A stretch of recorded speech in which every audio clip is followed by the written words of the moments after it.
সম্মানিত বন্ধুগণ, আসসালামু আলাইকুম।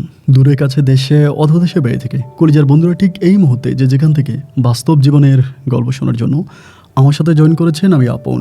আর যে আপন জীবনের গল্পের 995তম পর্বে আপনাকে বরাবরের মতো স্বাগতম জানাচ্ছি। প্রিয় বন্ধুগণ, আজ আমি আপনাকে শোনাবো সিলেটের ছেলে মোহাম্মদ সবুজের জীবনের চরম ভয়ঙ্কর রকম এক শিক্ষণীয় বাস্তব জীবন কাহিনী। বন্ধুরা, আজকের গল্পের টাইটেল যে জীবিত সন্তান জন্ম দিয়ে সাথে সাথে সেটাকে খেয়ে ফেলে এক মা। আই রিপিট, এক নারী সন্তান প্রসব করার সাথে সাথে ওই জীবিত সন্তানটাকে চিবিয়ে চিবিয়ে খেয়ে ফেলে। কীরকম ভয়ঙ্কর হতে পারে একবার চিন্তা করেন। আর এই ভয়ঙ্কর ঘটনাটা ঘটেছে বাংলার পবিত্র নগরী সিলেটে। এই গল্পের প্রসঙ্গে এই গল্পটা খুবই শিক্ষণীয় একটা গল্প, অনেক শিক্ষণীয়। আমি মনে করি যে আমাদের এই সমাজের প্রতিটা নারীর উচিত এই সবুজের জীবনের গল্পটা শোনা। আমাদের স্কুলের একজন শিক্ষক ছিল, আমি জানি না স্যার বেঁচে আছে কিনা, আমাদের শ্রদ্ধেয় তাজুল ইসলাম স্যার হাসির ছলে, কথার ছলে, গল্পের ছলে একদিন আমাদের ক্লাসে একটা কথা বলেছিল। স্যার বলে, কোনো এক বৃদ্ধ মহিলা নাকি একটা অনেক বড় বোঝাটা অনেক ভারী, এটা মাথায় নিতে পারতেছিল না তিনি, এটার অনেক ওয়েট ছিল। তিনি এটা হাতে নিয়ে বলতেছে, আল্লাহ, এই বোঝাটা মাথায় নেওয়ার আগে তুমি আমার মরণ দিলে না কেন? এই বোঝাটা মাথায় নেওয়ার আগে আল্লাহ তুমি আমার মরণ দাও। এবং সাথে সাথে আজরাইল চলে আসলো মহিলার জান কবজ করার জন্য। মহিলা বোঝা হাত থেকে ছেড়ে দিয়ে বলল, তুমি? আজরাইল বলল যে কিছুক্ষণ আগেই না তুমি আল্লাহর কাছে দোয়া চাইলা যে আল্লাহ যাতে তোমার জান নিয়ে যায় বোঝাটা মাথায় নেওয়ার আগে, তো এই জন্য আল্লাহ তোমার দোয়া কবুল করে আমাকে পাঠিয়েছে তোমার জান কবজ করার জন্য। মহিলা চিৎকার করে বলতেছে, আমি তো দুষ্টমি করে বলেছি, আমি তো শয়তানি করে বলেছি, আমি তো এটা মন থেকে বলিনি, আমি সিরিয়াসলি বলিনি। তেমনি আমাদের এই সমাজে মাঝে মাঝে এমন কিছু ঘটনা ঘটে যায়, আমরা এমন কিছু কথা বলে ফেলি যেটা আমরা হাসির ছলে বলি, কিন্তু কোন সময় কোন মানুষের দোয়া আল্লাহ কবুল করে ফেলে সেটা আল্লাহই ভালো জানে। আমি অনেক সময় দেখি গ্রামের বাড়িতে বিশেষ করে অনেক মায়েরা তাদের সন্তানকে গজবে দেয়, এরকম করে বলে যে আল্লাহ এই যে ঘর থেকে বেরোইস, আল্লাহ তাকে তুমি আর জীবিত ফিরাইও না। অনেক সন্তান পুকুরে যখন সাঁতরায় গোসল করে, মায়েরা বলে উঠে আয়। সন্তান যখন আসে না তখন মা এখান থেকে দোয়া করে, আল্লাহ পুকুর থেকে তার লাশটা উঠে আনো। এরকম করে দোয়া করতে নেই। এবং এরকম বদ দোয়ার কারণে সন্তানের জীবনে কত বড় অভিশাপ নেমে আসতে পারে, সিলেটের ছেলে সবুজের জীবনের গল্পটা শুনলে আপনি বুঝতে পারবেন। তাই সবাইকে বিনীতভাবে অনুরোধ করব, গল্পটা শুরু থেকে শেষ পর্যন্ত শুনবেন এবং গল্প শেষে সিলেটের ভাই সবুজকে ঠিক আপনার মতো করে একটা মন্তব্য কমেন্ট বক্সে লিখবেন। ধন্যবাদ সবাইকে। সুপ্রিয় বন্ধুগণ, আসসালামু আলাইকুম। আমার নাম মোহাম্মদ সবুজ আহমেদ, আমার বাড়ি সিলেট। বন্ধুগণ, আমি আমার জীবনের গল্পটা শুরু করার শুরুতে আপনাদেরকে আমার পরিবারের বিষয়ে জানিয়ে রাখি। আমার পরিবারে আমি আছি, আমার বাবা আছে, মা আছে, এছাড়া রয়েছে আমার বড় 3টা বোন। আমরা টোটাল 3 বোন 1 ভাই। আমাদের পরিবারটা সিলেট শহর থেকে অনেক দূরে কোনো এক ছোট্ট গ্রামের এক নিম্ন মধ্যবিত্ত পরিবার। আমার বাবা পেশায় তেমন কিছুই করতো না। আমার যখন থেকে বুঝ হয়, যখন থেকে বয়স হয়, আমি ঠিক তখন থেকেই বুঝতে পারি আমাদের গোটা পরিবারটা চালাচ্ছে আমার বড় বোন জামাই, মানে আমার দুলাভাই। আমার দুলাভাই একটা মাদ্রাসায় শিক্ষকতা করতো এবং মাদ্রাসায় শিক্ষকতা করার খাতিলে আমার দুলাভাই আমাদের পরিবারটাকে চালাতো। আমার যেই 2টা বোন ছিল, 2টা বোন আর আমার খরচ সম্পূর্ণভাবে ওই দুলাভাই চালাতো। 14 বছর বয়সে আমার বরাপুর বিয়ে হয়ে যায়। এবং আমার বরাপুর দেখতে অনেক বেশি সুন্দর ছিল। আমি বুঝবো বয়স থেকে দেখিনি যে আমার বাবা কোনো কাজ করতে, সবসময় ঘরেই বসে থাকতো এবং মাঝে মাঝে বাইরে যাইতো, দোকানপাটে যাইতো, বন্ধুবান্ধবের সাথে আড্ডাবাজি করতো, গল্পগুজব করতো, এটুকুই ছিল আমার বাবার কাজ। এছাড়া আমি কখনোই দেখি নাই যে আমার বাবা সিরিয়াসলি কোনো কাজ করতে, টাকা ইনকাম করার জন্য। প্রতি শুক্রবারে দুলাভাই যখন মাদ্রাসা বন্ধ থাকতো, আমাদের এলাকায় একটা বাজার ছিল, আমাকে ওই বাজারে ডেকে নিয়ে যাইতো। তারপর দুলাভাই ব্যাগ ভর্তি বাজার করে রিক্সা দিয়ে আমাকে বাড়িতে পাঠাতো। এভাবে সময়গুলো কাটতে কাটতে একটা পর্যায়ে আমার বোনেরা প্রায় অনেকটাই বড় হয়ে যায়। আমার বোনেরা যখন বড় হয় তখন আমার যে ছোটো 2টা বোন ছিল, এই 2টা বোনের বিয়ের দায়িত্ব আমার দুলাভাই নেয়। শুধু তাই নয়, আমার পড়াশোনারও সম্পূর্ণ দায়িত্ব আমার দুলাভাই নিয়েছিল। দুলাভাই যে মাদ্রাসায় পড়াশোনা করতো, একটা সময় আমাকে সেই মাদ্রাসায় দুলাভাই ভর্তি করায়। আমি সেই মাদ্রাসায় পড়াশোনা করতাম এবং আলহামদুলিল্লাহ একটা পর্যায়ে মাদ্রাসা থেকে আমি খুব ভালোভাবে আলেম পাশ করে বের হই। তার পাশাপাশি আমার যে বড় 2জন বোন ছিল অবিবাহিত, তাদেরও বিয়ে শাদী সম্পূর্ণ হয়ে যায়। বাবা তখন অনেক অসুস্থ এবং মাও আমাদের বাড়ির মধ্যেই আছে। দুলাভাই তখন প্রায় অনেকটা দুর্বল হয়ে গেছে, আগের মতো শরীরে অত শক্তি নেই এবং আমারও তো ভাগ্নে আছে। তো দুলাভাইয়ের পক্ষে আসলে এইভাবে 2টো পরিবার একসাথে টানে নেওয়াটা আর সম্ভব হচ্ছিল না। সেই সময় আমি দুলাভাইকে বললাম যে ভাইয়া, আমি আর পড়াশোনা করব না, আপনি আমার জন্য একটা চাকরির ব্যবস্থা করে দেন। যদি কোথাও আমার একটা চাকরি হয় আমি সেখানেই চলে যাব। আমি এভাবে আর আপনার উপরে বোঝা হয়ে থাকতে চাই না। আপনি তো সেই ছোটোবেলা থেকে আমাদের পরিবারটাকে চালাচ্ছেন, তো এবার আমাকে কিছু একটা করার সুযোগ দেন, আমি কিছু একটা করতে চাই। দুলাভাই আমাকে বলতেছে, এটা কিভাবে সম্ভব? তুমি ছোট মানুষ, মাত্র পড়াশোনা এখনও শেষই করো নাই, মাঝপথে আসো, এখন তুমি কি করবা? আমি তখন বললাম যে দুলাভাই, আপনি যেভাবেই পারেন আপনি আমার একটা কাজের ব্যবস্থা করে দেন। আমি যদি আপনি আমাকে ভালো কোনো কাজ দিতে না পারেন, আমি প্রয়োজনে ঠেলা গাড়ি চালাবো, আমি প্রয়োজনে রিক্সা চালাবো, দিন মজুর একটা কাজ করব, তারপরও আমি আমার বাবা মাকে আমি খাওয়াবো, আমি আর আপনার টাকা নিতে চাই না। কারণ আমি দেখতে পাচ্ছিলাম এরকম অবস্থা যে দুলাভাই খুবই অসুস্থ, ওনার নিজেরও বাবা মা আছে, তো উনি নিজে চলতে পারে না। এরপরে দিন শেষে যে টাকা ইনকাম হচ্ছে এটা আমাদের জন্যই দিয়ে দিত। তো পরে দুলাভাই বলে, আচ্ছা ঠিক আছে, তুই অপেক্ষা কর, মাদ্রাসায় থাক, আমি দেখি তোর জন্য কী করতে পারি। দেন দুলাভাই তখন এদিকে ওইদিকে বিভিন্ন দিকে কথা বলতে থাকে, অনেক জায়গায় কথা বলে। তো আমাদের আসলে ভালো কোনো চাকরি বা আমার ভালো কোনো চাকরি হয় না। এমন করতে করতে দুলাভাই হঠাৎ করে এক লোকের মাধ্যমে আমাদের ওই মাদ্রাসা থেকে বেশ দূরে, প্রায় যেতে আপনার 2 ঘন্টার মতো সময় লাগে, সেটা প্রায় মানে সিলেটেরও বাইরে ব্রাহ্মণবাড়িয়ার দিকে কোনো একটা জায়গায়, ওখানে দুলাভাই আমার একটা চাকরি পাইছে। তবে এটা একটা মাদ্রাসায়, এটা একটা মহিলা মাদ্রাসা, এবং আমাদের এই ঘটনাগুলো আজ থেকে বহু বছর আগের, মানে বহু বছর আগের ঘটনা। একটা মহিলা মাদ্রাসা আছে, ওই মাদ্রাসায় শিক্ষক চাচ্ছে, মানে শিক্ষক নিয়োগ করার জন্য শিক্ষক চাচ্ছে, ওখানে আরও শিক্ষক আছে। তো আমারও ওইখানে হচ্ছে মানে শিক্ষক নেবে, তাও আমাকে দুলাভাই বললো ওখানে ইন্টারভিউ দেওয়ার জন্য। তো দুলাভাই আমাকে ঠিকানা টুকানা সব কিছু দিলাম। আমি একদিন বুধবারে রওনা দিলাম এবং রওনা দিয়ে ওদের ওই মাদ্রাসায় পৌঁছাইলাম। পৌঁছানোর পরে রাতের বেলায় তারা আমাকে তাদের মাদ্রাসা রাখলো। এটা যেহেতু একটা মহিলা মাদ্রাসা এবং বোর্ডিংয়ের মতো, এখানে মেয়েরা থাকে, পড়াশোনা করে। তো সকালবেলা আমাকে জিজ্ঞেস করা হলো যে আমার স্বভাব চরিত্র সম্বন্ধে তারা জানলো, পড়াশোনা দেখলো, এবং আমার দুলাভাই সম্পূর্ণভাবে তাদেরকে লিখিত, ওই সময় আসলে মোবাইল ফোন ছিল না, তো ছিল হচ্ছে চিঠিপত্রের জামানা। তো দুলাভাই আমাকে চিঠি লিখে দিল যে এটা তুই নিয়ে যা। আমি তখন ওই চিঠি নিয়ে আসছি, চিঠি নিয়ে এসে তাদেরকে দিলাম। তো দুলাভাইয়ের প্রশংসা দেখে, বা দুলাভাই অনেক নামি দামি একজন আলেম ছিলেন, বিভিন্ন সময় তাদের ওই এলাকাতে এসেও ওয়াজ মাহফিল করেছে, এই জন্য দুলাভাইয়ের কথা তারা আর ফেলতে পারলো না। পরে আমাকে ওই মাদ্রাসায় চাকরি দিল। তো এই মাদ্রাসাটা একটু ভিন্ন রকম একটা জায়গায়, মানে চারদিকে একেবারে শুনশান নীরবতা, মানে অনেকগুলো গ্রামের মাঝখানে মাদ্রাসা হচ্ছে, মানে এবং সাথে একটা দিঘি আছে, বিশাল বড় দিঘি। তো একেবারে মনোমুগ্ধকর একটা পরিবেশের মধ্যে মাদ্রাসাটার পরিবেশ অ্যাকচুয়ালি চোখে না দেখলে কেউ বিশ্বাস করতে পারবে না, এতটা সুন্দর এই মাদ্রাসাটা। তো যাই হোক, এবার আমি মাদ্রাসায় প্রথম দিন চাকরি করলাম। ওইখানে অনেক বাচ্চারা আছে, অনেক মেয়েরা বিভিন্ন গ্রাম থেকে এসে, আবার মাদ্রাসার মধ্যে অনেকগুলো মেয়েরা থাকে, অনেক মেয়েরা এখানে থাকে, আবার অনেক মেয়েরা বিভিন্ন গ্রাম থেকে পড়তে আসে। তো আমি মোটামুটি আরবিতে ভালো ছিলাম। আরবিতে ভালো থাকার কারণে ওখানে আরও 3 জন শিক্ষক আছে, একজন মেয়ে শিক্ষক আছে, একজন মেয়ে শিক্ষক, আর আমি সহ টোটাল 3 জন হচ্ছে পুরুষ শিক্ষক। তো আমরা সবাই মিলে ওইখানে খুব ভালোভাবেই শিক্ষকতা করতেছি। যদিও আরও 2টা মেয়ে নিয়োগ করার জন্য মাদ্রাসার যিনি প্রিন্সিপাল তিনি কথাবার্তা বলতেছে যে তিনি আরও মেয়ে নিয়োগ করবে, কারণ যেহেতু এটা একটা মহিলা মাদ্রাসা, ছেলে তো নাই, ওভাবে মেয়ে পাচ্ছিল না। এখনকার যেরকম ধরেন আপনার সচরাচর মেয়েরা চলে আসে চাকরি করার জন্য, বা অ্যাভেলেবেল মেয়ে পাওয়া যায়, কিন্তু ওই সময় আসলে মেয়েরা ঘরের বাহির হতো না, সহজে কোনো মেয়ে চাকরি করতে যেত না আর কি। কোনো বাপে তার মেয়েকে চাকরির উদ্দেশ্যে পাঠাতো না, এবং কোনো স্বামী তার বউকে চাকরি করার জন্য দিত না। ওই সময় মেয়েরা বেশিরভাগ সময় হচ্ছে ঘরবন্দি থাকতো, পর্দা করতো, ঘরের মধ্যেই থাকতো। তো যার জন্য মেয়ে শিক্ষক পাওয়া আমাদের জন্য খুব কঠিন হয়ে যাচ্ছিল।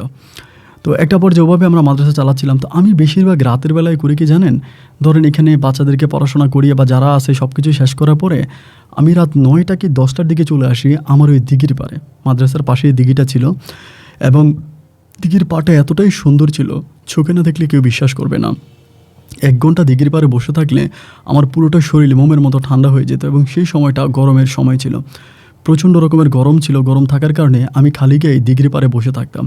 আমি অনেক ফর্সা ছিলাম, অনেক বেশি সাদা ছিলাম, সুন্দর ছিলাম, বাট আমার দাড়িগুলো অনেক বড় বড় ছিল, মুখ ভর্তি কালো কালো গজগচা দাড়ি ছিল, এবং আমি চুলগুলো একটু লম্বা রাখতাম। যাই হোক, আলহামদুলিল্লাহ আমি ওই দিঘির পাড়ে বসে বসে বেশিরভাগ সময় কাটাতাম। এভাবে বেশ কয়েকদিন কেটে যাওয়ার পরে একদিন আমাদের মাদ্রাসায় একটা মেয়েকে ভর্তি করাতে আসলো একজন মহিলা। তো আমাদের মাদ্রাসা থেকেও বেশ দূরে ওনার বাড়ি, ওইখানে অনেক দূরে ওনার বাড়ি। ওখান থেকে উনি ওনার মেয়েকে ভর্তি করানোর জন্য আসছে। মেয়ের নাম হচ্ছে ফারজানা আক্তার। শুনতে পেলাম যে মেয়ের বাবা নাকি মারা গেছে, এবং ওই মহিলাই মেয়ের দেখাশোনা করতেছে, তো বাড়িতে মেয়েকে রাখতেছে না, এই জন্য মেয়েকে এখানে পাঠিয়ে দিয়েছে যে মেয়ে মাদ্রাসায় থাকবে, বোর্ডিংয়ে থাকবে, এবং এখান থেকেই পড়াশোনা করবে। এই সিদ্ধান্ত নিয়ে মেয়েটাকে পাঠিয়ে দেওয়া হয়। তো আমরাও যথারীতি এই মেয়েটার ভর্তি নিয়ে নিই। মাদ্রাসা আসার সাথে সাথে তার ভর্তি কনফার্ম করি, এবং ভর্তিটা কনফার্ম করার পরে এই মেয়েটা দেখতে শুনতে মাদ্রাসায় একটু অন্য মেয়েগুলোর চেয়েও একটু ব্যতিক্রমধর্মী ছিল। ব্যতিক্রম বলতে কি, ও দেখতে অনেক সুন্দরী ছিল, এবং তার চোখগুলোর মধ্যে আমি কেমন জানি অন্য কিছু খুঁজে পাইতাম। হয় না যে মেয়েটার বয়স খুব বেশি না, হয়তো আপনার 12 থেকে 13 বছর হবে অতটুকুই। তো 12-13 বছরের একটা মেয়ে তো ছোটোই হয়, বাট ওই ছোটো মেয়েটার মাঝেও আমি কিছু এক্সট্রা ট্যালেন্ট দেখতে পেতাম, যেটা আসলে অন্য মেয়েগুলোর মধ্যে ছিল না, বা অন্য মেয়েরা এটা পারতো না। এই মেয়েটা এত মেধাবী ছিল এবং মাঝে মাঝে খুব কম সময়ের ভিতরে অনেক পড়া সে বলে ফেলতে পারতো, বা সর্বোপরি মেয়েটা অনেক ট্যালেন্ট, অনেক বুদ্ধিমান, অনেক মেধাবী একটা মেয়ে ছিল। তো যাই হোক, আমি মেয়েটাকে একটু ভালোভাবে দেখতেছি। ফারবিনকে আমি সবসময় ডাকি, আবার ও অনেক ভালো, যে সময় যেটা ডাকি চলে আসে। আবার অনেক সময় দেখা যায় বাবুর্চি রান্নাবান্না করতে যদি একটু লেট হয়, ফারবিন আবার খুব ভালো রান্নাবান্না করতে পারতো এবং ও রান্নাবান্নার কাজ করে, বা সব কিছু মিলিয়ে ও খুবই মানে পর্দাশীল, ধার্মিক এবং সুন্দরী একটা মেয়ে আমার মাদ্রাসায়, যাকে আমি সবচেয়ে বেশি পছন্দ করি। এভাবে মেয়েটা আমাদের মাদ্রাসায় দীর্ঘ 1 বছরের মতো পড়াশোনা করে এবং ওই একটা বছরে আমি সেই এলাকায় খুব পরিচিত হয়ে যাই। প্রতিটা মানুষের সাথে উঠা বসা, চলাফেরা, কথাবার্তায় সবাই আমাকে অনেক স্নেহ করে, অনেক আদর করে এবং আমি খুব কনিষ্ঠ একজন শিক্ষক ছিলাম, খুবই ছোট ছিলাম এবং ছোট থাকার কারণে এলাকার মানুষরা আমাকে একটু অন্যভাবে মায়ার নজরেই আমাকে দেখতো। যাই হোক, এভাবেই আমি আমার ওই মাদ্রাসায় শিক্ষকতা করে সময়গুলোকে সামনের দিকে নিয়ে যাচ্ছিলাম। একটা বছর কেটে গেল। একটা বছর কেটে যাওয়ার পরে একদিন আমাদের মাদ্রাসায় আমাদের গ্রামের একটা ছেলে আসছে। ও নাকি বিদেশে থাকতো আগে। আমাদের গ্রাম থেকে আমাদের মাদ্রাসায় আসছে। মাদ্রাসায় আসার পরে আমারে বলতেছে যে, আমি বিয়ে শাদী করবো, তোর মাদ্রাসায় কোনো মেয়ে আছে কিনা, ভালো কোনো মেয়ে আছে কিনা, আমি বিয়ে করব। তো আমি বললাম যে, আমার তো মহিলা মাদ্রাসা, আর এই মাদ্রাসায় বাচ্চা তো সবই ছোটো ছোটো, আমরা তো বড় মেয়ে রাখি না। 15-16 বছরের পরে কোনো মেয়ে আমাদের মাদ্রাসায় থাকে না, তাই এরকম ছোটো মেয়েরা আমরা বিয়ে দেবো কোন জায়গা থেকে, এটা তো হতে পারে না। পরে আমারে বলে যে, আমি একটা মেয়ের সন্ধান পাইছি অমুক গ্রামে। গ্রামের নামটা বললো যে, অমুক গ্রামে আমি একটা মেয়ের সন্ধান পেয়েছি এবং মেয়েটা নাকি দেখতে শুনতে অনেক ভালো। তো তুই কি ওই গ্রাম সম্বন্ধে কোনো কিছু জানিস, বা ওই গ্রামের সাথে তোর কোনো সম্পৃক্ততা আছে? আমার হঠাৎ করে তখন মনে হলো যে, ফারবিন কিন্তু ওই গ্রামের মেয়ে। যে গ্রামের কথা আমার এলাকার ভাই আমাকে এসে জানালো, সেই গ্রামের মেয়ে কিন্তু ফারবিন। তো আমি তখন ফারবিনকে ডাক দিলাম, ডাক দিয়ে বললাম যে, ফারবিন, তোমাদের গ্রাম কি এটা? বলে, হ্যাঁ হুজুর, আমাদের এটাই গ্রাম। আমি তখন বললাম যে, তোমাদের গ্রামে অমুক নামের একটা মেয়েকে তুমি চিনো? বলে, হ্যাঁ হুজুর, চিনি তো। আমি বললাম, এই মেয়েটা কেমন? বলে, হুজুর, মেয়েটা ভালো না। তো আমি বললাম যে, মেয়েটা ভালো না মানে? বলে, মেয়েটা ভালো না, মেয়েটা এমনি সুন্দরী ঠিক আছে, কিন্তু চরিত্র ভালো না। তো এই কথাটা আমাকে বলে ফারবিন তখন চলে গেল। ফারবিন চলে যাওয়ার পর আমি তখন ওরে বললাম যে, আমার মাদ্রাসার মেয়ে তো চিনছে, এখন ও তো বলতেছে মেয়ে ভালো না, তারপরে তুই গোপনে গোপনে খোঁজখবর নে এবং নেওয়ার পরে কী হয় না হয় তুই আমাকে জানা। তো ও তখন এভাবেই আমার মাদ্রাসা থেকে বিদায় নিয়ে চলে গেল। বাড়িতে যাওয়ার কিছুদিন পরেই আমি তখন বাড়িতে গেলাম। মাদ্রাসা থেকে বাড়িতে গেলাম ছুটিতে কয়েকদিনের জন্য। বাড়িতে যাওয়ার পরে ও তখন আমার পিছু ধরছে যে, আমি ওই মেয়েটারে দেখতে যাব এবং মেয়ের পরিবারের সাথে কথা হয়েছে, তারা আমারে যাইতে বলছে, তুই আমার সাথে চল। আমি তখন বললাম যে, আমার মাদ্রাসার ছাত্রী তো বললো মেয়েটা ভালো না, এখন এরপরও মেয়েটা দেখতে যাওয়াটা কি ঠিক হবে? আমার ছাত্রী তো বলেই দিল যে মেয়ে ভালো না, এরপরও তুই কেন মেয়ে দেখতে যাবি? আমাকে বলে যে, না, মেয়েটা আমার খুব মনে ধরছে, মেয়েটার ফটো আমি পাইছি, ছবি পাইছি এবং মেয়েটা আমার খুব ভালো লাগছে, আমি তারে দেখতে যাব, তুই মানা করিস না, তোর কাছে আমার অনুরোধ, তুই আমার সাথে চল। মানে আমি খুবভাবে চেয়েছিলাম না যাওয়ার জন্য, ওর কাছ থেকে ছুটে যাওয়ার জন্য, কিন্তু আমার পক্ষে আসলে সম্ভব হলো না। ও আমাকে খুবভাবে নিয়ে যাওয়ার জন্য প্রেশার দিল এবং একটা পর্যায়ে আমি সর্বশেষ যাওয়ার জন্য রাজি হইলাম যে, ঠিক আছে, এরকম করেই যেহেতু বলে তাহলে যাই। পরে আমি ওর সাথে গেলাম এবং ওই এলাকাতে গেলাম, আমাদের গ্রাম থেকে অনেক দূরে, মেলা দূরে।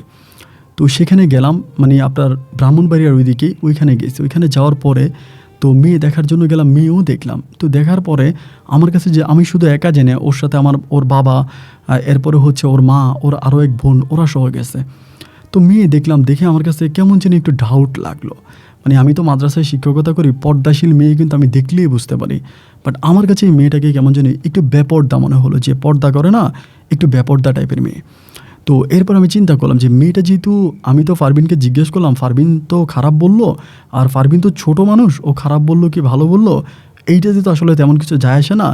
এই মেয়েটার, ফারবিনের যে মা আছে, যেহেতু একই বাড়ির মেয়ে, তো আমি ফারবিনের মায়ের সাথে একটু কথা বলি এবং ফারবিনের মায়ের সাথে কথা বললে তাহলে ফারবিনের মা আমাকে ডিটেলসে বলতে পারবে যে মেয়েটা আসলে ভালো না খারাপ, এটা ফারবিনের আম্মা বলতে পারবে। পরে আমি চিন্তা করলাম যে, আমি একটু ফারবিনের আম্মার সাথে কথা বলবো। তো ফারবিনের আমার সাথে কথা বলার জন্য এখানে যে মহিলাটা, মানে যাদের ঘরে আসছি, আমি তাদেরকে বললাম যে, ইগো, আপনাদের এই বাড়িতে ফারবিন আক্তার মূল্য একটা মেয়ে আছে, যার বয়স 12 থেকে 13 হবে। তো এই মেয়েটার মার সাথে আমি একটু কথা বলবো, মেয়েটার ঘর কোথায়? বলে, তুমি বাবা এটা কি বলো, আমাদের গ্রামে তো ফারবিন নামের কোনো মেয়ে নাই, মানে আমাদের বাড়িতে। পরে আমি বললাম আপনাদের গ্রামে আছে? তো উনি আমাকে বলে আমি আমার শাশুড়ির সাথে আলোচনা করে তোমারে জানাইতেছি। পরে শাশুড়ির সাথে আলোচনা করে আমারে বললো হ্যাঁ ফারবিন নামের একজন আছে, কিন্তু মেয়ে তো বাড়িতে আছে, মেয়েও বাড়িতে, মেয়ের বাপ মা সবাই আছে। আমি বললাম না না না, এই পারবিন না, আমি যে ফারবিনের কথা বলতেছি ও আমাদের একটা মাদ্রাসায় পড়াশোনা করে, ওর বাবা নাই মা আছে।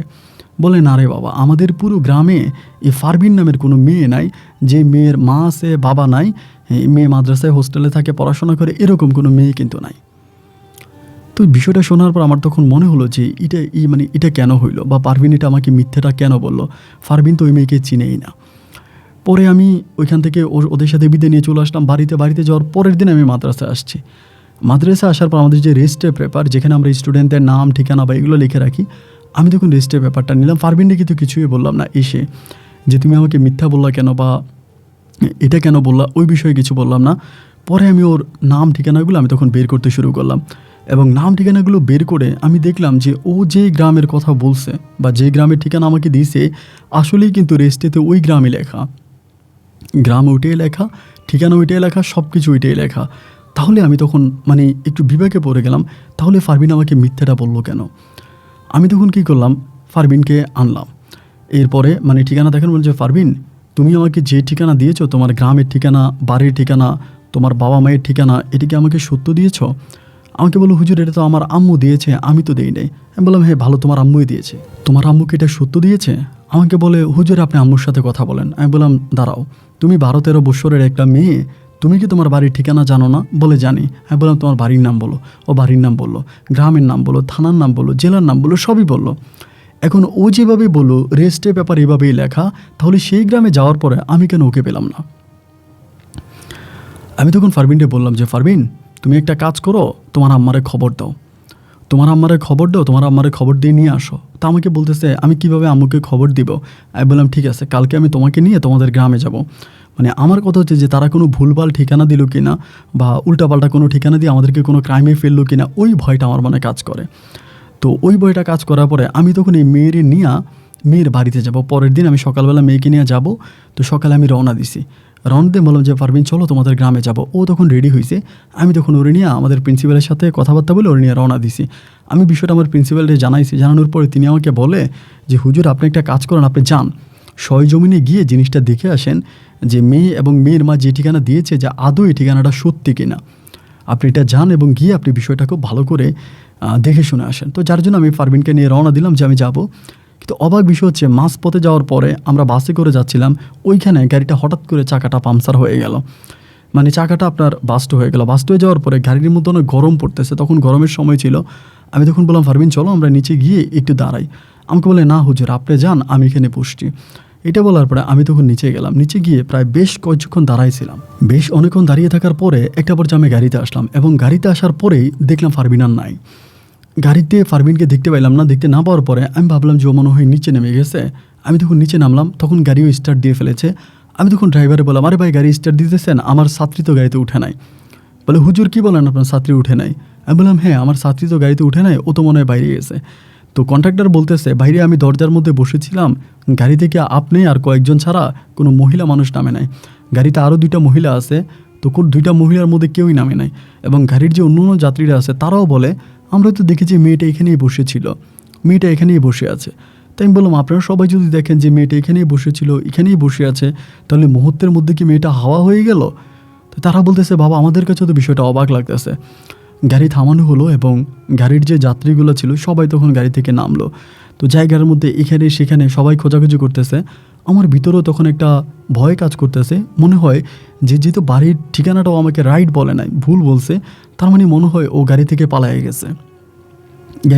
গেছে। তো এটা মনে করে আমিও তখন সেখানে অনেক জঙ্গল ছিল, ঝোপঝাড় ছিল, ঝোপঝাড়ের মধ্যে খুঁজতেছি কোথাও লুকিয়ে গেল কিনা। এদিকে ওইদিকে ঝোপের পাড়ে সব জায়গায় আমি ওরে খুঁজছি, কিন্তু কোথাও আমি ওরে পাই না। ও কোনো জায়গায় নাই। কোনো জায়গায় না থাকার পরে আমার ভিতর তখন টেনশন আরও বেশি কাজ করতে শুরু করে যে কী ব্যাপার, মেয়েটা কোথাও হাওয়া হয়ে গেল, উদা হয়ে গেল, আর আমি এখন প্রিন্সিপাল স্যারকেও বা আমি কী জবাব দিব। আমি গাড়ির মধ্যে বসি, আবার তারা বলতেছে হুজুর আপনি কি যাবেন? যদি যান তাহলে গাড়িতে উঠেন, নাহলে আপনি আপনার ছাত্রীর এখানে খুঁজতে থাকেন। আমি তখন বললাম না আমি যাব। আমার তখন ভয়ও লাগতেছিল একটু। আমি বললাম যে আমি যাব। পরে আমি এবার গাড়িতে উঠলাম, উঠে আমাকে যে স্টেশনে যাওয়ার কথা ওই স্টেশন আমাকে নামাই দিল। নামাই দেওয়ার পরে আমি ওই গ্রামে বা যাবোই বা কেন, কারণ যে ঠিকানা ও আমাকে দিয়েছিল সেই ঠিকানা তো ভুয়া, ওখানে তো তাদের কোনো ঠিকানা ঠিকানা কোনো কিছুই নাই। আমি তখন কী করলাম যে যাই আছে ভাগ্যে, আমি আবার ফিরে যাই। পরে আমি বিকেলের মধ্যে মাদ্রাসা আবার ফিরে আসলাম। এসে মাদ্রাসা তখন ছুটি হয়ে গেল, প্রিন্সিপালের রুমে গেলাম, গিয়া হুজুরে বললাম যে হুজুর এই ঘটনা। হুজুর তো শোনা মাত্রই দাঁড়াই গেল, আরে আপনি কি বলেন, এখন যদি মেয়ের মা এসে মেয়েরে খোঁজে আমরা মেয়েরে কোত্থেকে দিব, মেয়েরা আমরা দিব কোত্থেকে, মেয়ের মা যদি আসে। আমি তখন বললাম যে হুজুর আমি তো একই চিন্তা করতেছি যে মেয়ের মা যদি আসে তাহলে মেয়েরে দিব কোত্থেকে। প্রিন্সিপাল সাহেব তখন কী করলো, ওই এলাকার যে কমিটি ছিল কমিটির লোকজনকে বিকেলের মধ্যে ডাকালো, ডাকিয়ে কমিটির লোকজনকে পুরো ঘটনাটা জানালো যে দেখেন এমন এমন ঘটনা, আমি হুজুরকে পাঠাইছি মেয়ের ঠিকানা আনার জন্য, মেয়ের ঠিকানা ভুল দিয়েছে, তো সেখানে যাওয়ার পরে মেয়ে গাড়ি থেকে এরকম করে নেমে গেছে। তো যারা মাদ্রাসার কমিটি ছিল তারা বললো আচ্ছা ঠিক আছে, যেহেতু বিষয়টা আমরা জানতে পারছি এটা নিয়ে আর আপনারা কোনো চিন্তা করেন না। মেয়ের মা যদি কোনোদিনও আসে বা মেয়ের মা যদি মেয়ের খবর নিতে আসে, আর মেয়ের মা তো আসবেই, এবং আসলে পরে আমরা তখন বিষয়টা নিয়ে আমরা সবাই আলোচনা করব বা এটা আমরা খুঁজে বের করব বা মেয়ের মার সাথে আমরা কথা বলবো। কমিটির লোকজন এটা বলার পরে আমি একটু মনের ভিতরে সাহস পাইলাম যে যাই হোক আলহামদুলিল্লাহ, যে কমিটির লোকজন যেহেতু এটা বলছে তাহলে আর কোনো টেনশনের কারণ নাই, অন্তত আমি এখন টেনশন ফ্রি হয়ে গেলাম। এবার টেনশন ফ্রি হয়ে যাওয়ার পরে আমি আর এই দিন চাইতেছে প্রায় 2 দিন 3 দিন 4 দিন 5 দিন কেটে গেল, এই মেয়ের কোনো খবরও পাইলাম না এবং মেয়ের মাও আসলো না। তো প্রতি মাসের 25 তারিখে 25 তারিখে মেয়ের মা আসে, চিন্তা করলাম হয়তো এই মাসেরও 25 তারিখে আসবে, এবং 25 তারিখও হয়ে গেল, এই মেয়ে আর এখানে আসলো না। মেয়েও আসলো না, মেয়ের মাও আসলো না। মেয়ের মা 25 গেল, 26 গেল, 27 গেল, কিন্তু মেয়ের মা আর আমাদের মাদ্রাসায় আসলো না। তখন প্রিন্সিপাল সাহেব থেকে শুরু করে অন্য অন্য শিক্ষকরা বলতেছে এই মেয়ে গোপনে পালিয়ে তার মায়ের কাছে চলে গেছে, যার জন্য তার মাও আর আমাদের এখানে খবর নিতে আসে নাই। মনে হয় যে মেয়েরা তাদের যেই নিট যে ঠিকানাটা ওই ঠিকানাটা দিতে ভয় পাচ্ছিল, এজন্য তারা ওই ঠিকানা না দিয়ে একটা ভুলভাল ঠিকানা দিয়ে মেয়েটাকে ভর্তি করায় দিয়ে গেছে, আর সঠিক ঠিকানা যখন আমরা যাচাই করতে গেছি তখন সম্ভবত মেয়ে পালায়ে গেছে। এই কথাটাই সবাই বলে। তো আমি ওইটার উপরে ভর করিলাম। তো ওই দিন আমার একটু রিল্যাক্স লাগতেছে যে না আলহামদুলিল্লাহ, যেহেতু 27 তারিখ হয়ে গেছে তাহলে আর মেয়ের পরিবার আসবে না, মেয়ের মা আসবে না খবর নেওয়ার জন্য। আমি তখন একটু নিশ্চিত হয়ে গেলাম, এবং নিশ্চিত হয়ে ওই দিন আমার ঘুম আসতেছিল না। আমি কখনো এই পারে কখনো ওই পারে 2 পারে ঘোরাফেরা করতেছি ঘুমানোর জন্য, বাট ঘুমাইতে পারতেছিলাম না। এবং সেদিন বাইরের পরিস্থিতিটাও অনেকটা সুন্দর ছিল, চারদিকে হিমেল বাতাস, এবং বাতাসের মধ্যে আমার শরীরটাও অনেকটা ঠান্ডা হয়ে যাচ্ছিল। মুহূর্তের মধ্যে মনে হলো যে আমি একটু দিঘির পাড়ে গিয়ে বসি বা দিঘির পাড় থেকে একটু ঘুরে আসি। এই জিনিসটা মনে জাগলো, জাগার পরে আমি তখন দিঘির পাড়ের দিকে রওনা দিলাম। শোয়া থেকে উঠা রওনা দিয়েছি বলতে আমাদের এক বাবুর্চি আছে রান্না বান্না করে, তিনি আমাকে দেখে বলে হুজুর এত রাতে যাচ্ছেন কোথায়? দিঘির পাড়ে যাবো, একটু দিঘির পাড়ে বসবো, ঘুম আসতেছে না। পরে বলে আচ্ছা ঠিক আছে। আমি দিঘির পাড়ে গেলাম, এবং দিঘির পাড়ে যাওয়ার কয়েক মিনিটের মধ্যে হঠাৎ করে আমি আমার বাম পাশে দেখি যে এই মেয়েটা বসে আছে, ফারবিন আক্তার বসে আছে। এবারে দেখার পর তো আমি একদম ভয় পেয়ে গেলাম, কিরে ও দেখে জাস্ট একটা একটু পিছনের দিকে টান দিলাম, পিছনের দিকে গেলাম, চোখ টোক তখন খুব বড় হয়ে গেছে। তা আমার বলে স্যার ভালো আছেন? তা আমি ভাবলাম কিরে ওইখানে কেন? আমি বললাম তুমি এত রাতে এইখানে, তুমি এত ওইখানে কোত্থেকে আসছো, তুমি গাড়ি থেকে পালায়ে কই গেছো? এই বলে আমি তখন ওর হাতটা খামঠি মেরে ধরলাম যে ও আবার দৌড় দিয়ে চলে যায় কিনা, ও যেখান থেকে আসুক মাদ্রাসায় যেহেতু আসছে আবার পালায় যায় কিনা, এই জন্য হাতটাকে খামটি মেরে ধরলাম।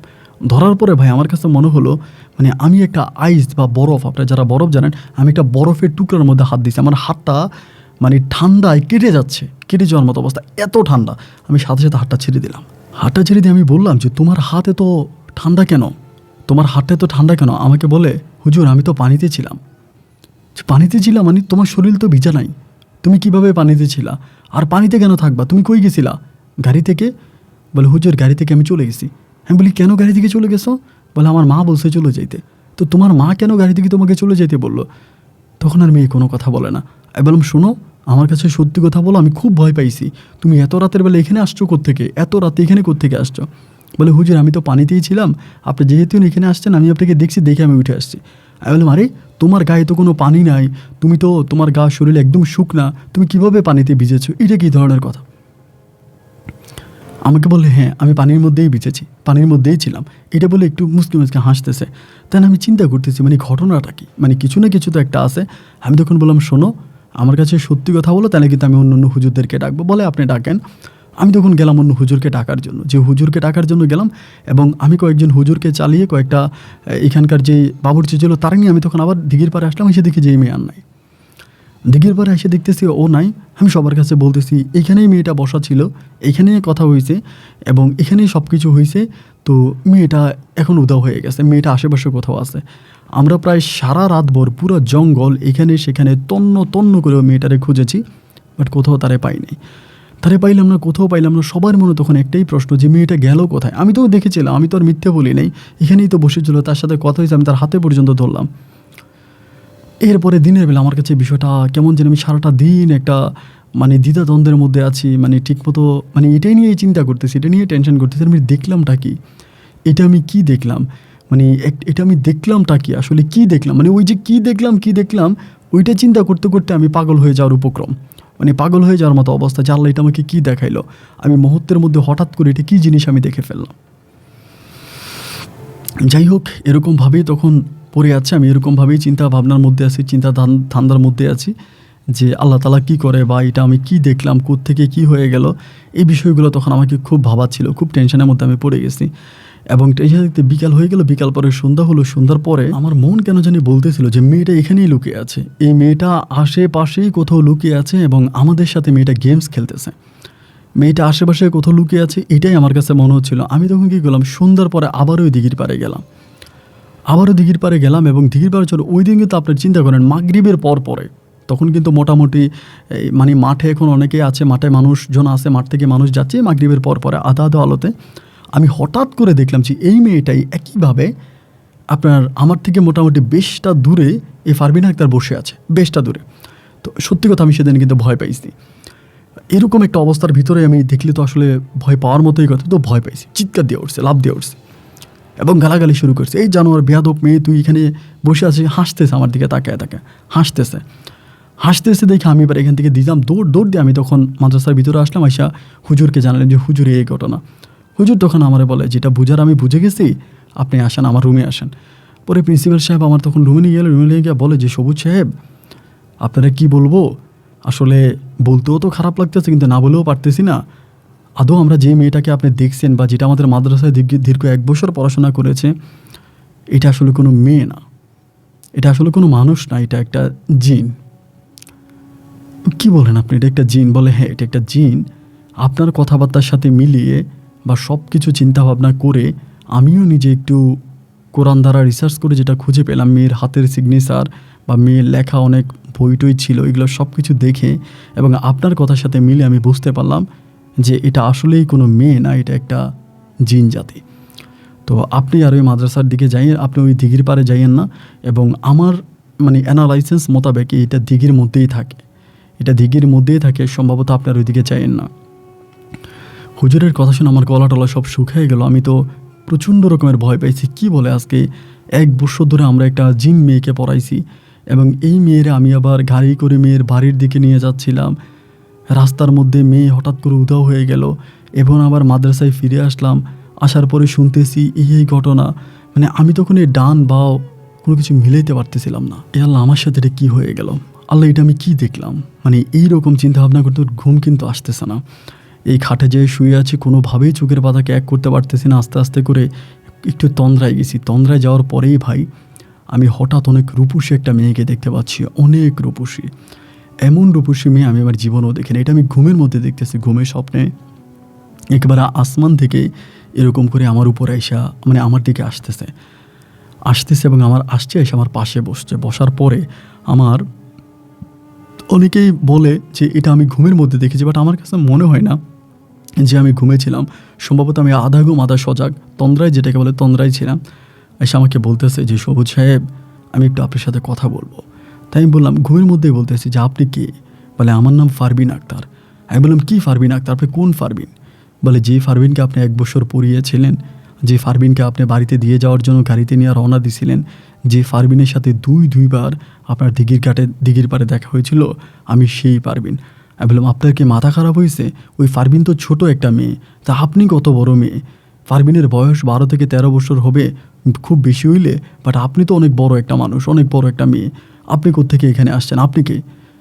বলে ফারবিনের বয়স 20 থেকে 22 বছর না, ফারবিনের বয়স প্রায় 300 বছরের কাছাকাছি। আমি তখন শুনে অবাক হয়ে গেলাম, কি বলে 300 বছরের কাছাকাছি? বলে হ্যাঁ, 300 বছরের কাছাকাছি ফারবিনের বয়স, আরও বেশি হবে আনুমানিক। ফারবিন মানে আমি এই মেয়েটা, আমি এ ফারবিন, আমি এটা। তা আমি বললাম যে আপনি কেন আসছেন আমার কাছে, বা আমার কাছে কী চান? বলে আপনি যে সবসময় দিঘির পাড়ে গিয়ে বসে থাকতেন, দিঘিতেই আমাদের বাড়ি, আমরা সেখানেই থাকি, সেখানেই আমাদের ঘর, দিঘির ভিতরে পানির নিচে আমাদের বাড়ি, আমরা সেখানেই থাকি। আপনি যে খালি গায়ে দিঘির পাড়ে বসে থাকতেন, আমি আপনাকে সব সময় দেখতাম, আপনাকে আমার ভালো লাগতো, এবং এতটাই ভালো লাগতো যে আপনাকে আমি ভালোবেসে ফেলেছি, খুব বেশি ভালোবেসেছি। এখন এই ভালোবাসার কথা আমি আপনাকে কেমন করে বলবো? আমি তো একটা জিন জাতি। তো চিন্তা করলাম কিভাবে আপনার কাছে থাকা যায়, আপনার পাশে যাওয়া যায়, যার জন্য আমি সর্বোপরি একটা ছোট্ট মেয়ের আশ্রয় নিয়ে, একটা ছোট মেয়ে সেজে আরেকটা জিন নিয়ে মহিলার মাধ্যমে আমি আপনার মাদ্রাসায় ভর্তি হয়েছি আপনার সাথে সাথে থাকার জন্য। আমি আপনাকে কোনো সময় বিরক্ত করতাম না, কোনো সময় ডিস্টার্ব করতাম না। যেভাবে ছিলাম এভাবেই আমি আপনার সাথে সারা জীবন থেকে যেতাম, যতদিন আপনি আমাকে রাখতেন। কিন্তু আপনি হঠাৎ করে যখন আমাকে নিয়ে রিসার্চ শুরু করে দিয়েছেন, আমার বাড়িতে যাতায়াত করতে শুরু করে দিয়েছেন, আমাকে খোঁজার শুরু করে দিয়েছেন, তখন আমার কাছে এইটা ছাড়া আর কোনো রাস্তা ছিল না। আপনার কাছ থেকে পালিয়ে না গেলে আমি ধরা খেয়ে যেতাম। তো এখনও আমি আপনাকে দেখে, আমি আপনাকে ভালোবাসি, এবং আমি আপনাকে কখনো ছাড়বো না। আমি সারা জীবন আপনার সাথে থাকবো, আপনার সাথে আমি সারা জীবন থেকে যাব। এটা বলা মাত্র আমার তখন ঘুমটা ভেঙে গেল, এবং ঘুমটা ভাঙা মাত্রই আমার পুরো শরীর থেকে তখন অঝরে ঘাম ঝরতেছে। আমি এই রাতের মধ্যে আমার হুজুরকে ডাকলাম, জায়গা বললাম যে হুজুর এই ঘটনা। আমার বলে কি বলেন আপনি? আমি বললাম যে হ্যাঁ এই ঘটনা। তারপরেও হুজুর আমাকে পানি পড়া তাবিজ পড়া দিল, কিন্তু এই পানি পড়া তাবিজ পড়াতে আমার কোনো রকমের কাজ হচ্ছে না। আমি মাঝে মাঝে ধরেন বাথরুম থেকে বের হয়েছি, দেখেও পাশে বসে আছে, হাসতেছে। অনেক সময় আমি বাথরুমে বসলাম, দেখেও মানে আমাদের এগুলো তো আসলে মানে বেড়ার বা টিন দিয়ে বাথরুম করা ছিল, এই বাথরুমের যে খিটকি ওইটা দিয়ে আমার দিকে তাকায় আছে, খিড়কি দিয়ে তাকায় আছে। এবং অনেক সময় দেখা যায় আমি শুয়ে আছি, আমার পাশে দেখি শুয়ে আছে। এবং এমন একটা মানে অবস্থা হয়ে গেছে যে আমার এই মাদ্রাসায় থাকাটাই আমার জন্য দায় হয়ে দাঁড়াইছে। সবশেষে আমি তখন বাড়িতে চলে আসি, বাড়িতে ছুটিতে আসি। ছুটিতে এসে আমি আমার আব্বা আম্মাকে বিষয়গুলো জানাই, আমার বড় ভাই, বড় বোন এবং আমার দুলাভাইকে জানাই। তাদেরকে জানানোর পরে তারা তখন বললো, একটা কাজ করেন, ওর বাসা যেখানে আপনিও থাকেন সেখানে, এটাতেই মনে হয় সমস্যাটা হয়ে গেছে, আপনি আর ওই মাদ্রাসার দিকে যাইয়েন না, আপনি চাকরিটা ছেড়ে দেন। আমার দুলাভাই আমাকে বলতেছে। আমি তখন বললাম যে মানে চাকরি ছেড়ে আমি কি করব, আমার তো কোনো কিছু করার নাই। বলে কোনো না কোনো একটা ব্যবস্থা তো আল্লাহ তাআলা করে দিবে, আপনি চাকরিটা ছেড়ে দেন, কারণ এখানে থাকলে মেয়েটা আপনাকে মেরে ফেলবে, এটা আপনাকে পছন্দ করছে, আপনাকে টার্গেট করছে, আপনাকে ছাড়বে না, আপনি এটাই করেন, আপনি সম্পূর্ণভাবে ওখান থেকে চলে আসেন, সরে আসেন।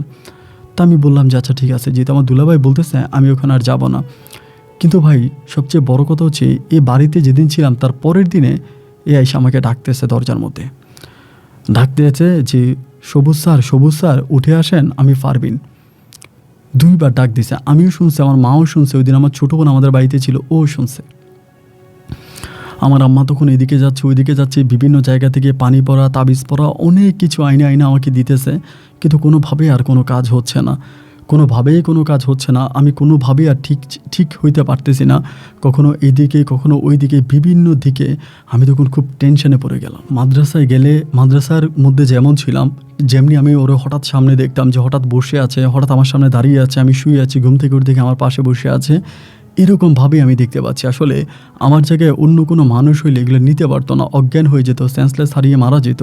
কিন্তু আমি আমার নিজের ধৈর্যটা কেমন করে ধরে রেখেছি, বা আমি একটু সাহসী ছিলাম, এই জন্য হয়তো আমার আর এরকম সমস্যাটা হয় নাই। কিন্তু আমি চিন্তা করলাম যে এইভাবে যদি আমাকে বিরক্ত করে, আমি তো একটা সময় পাগল হয়ে যাব।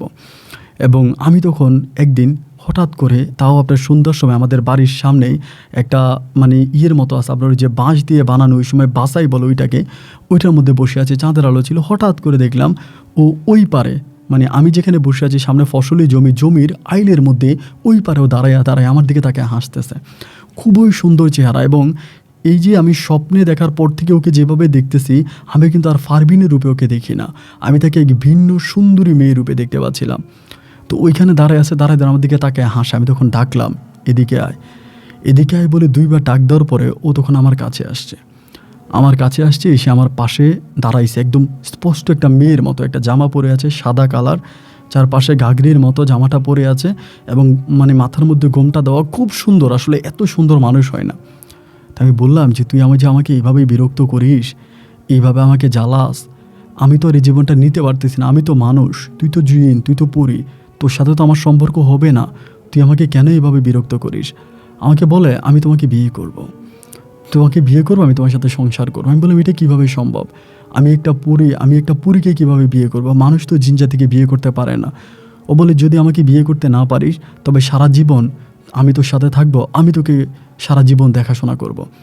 আমি বললাম যে না, এটা কোনো কথা হলো নাকি, তুই আমাকে এভাবে বিরক্ত করিস না, আর যদি আমাকে এভাবে বিরক্ত করিস তাহলে কিন্তু আমি তোর কাছে কিছু চাইবো, আমার চাওয়া কিন্তু পূরণ করতে হবে না। আমি হঠাৎ মনে হচ্ছিলো যে জিন জাতির কাছে অনেক কিছু আছে।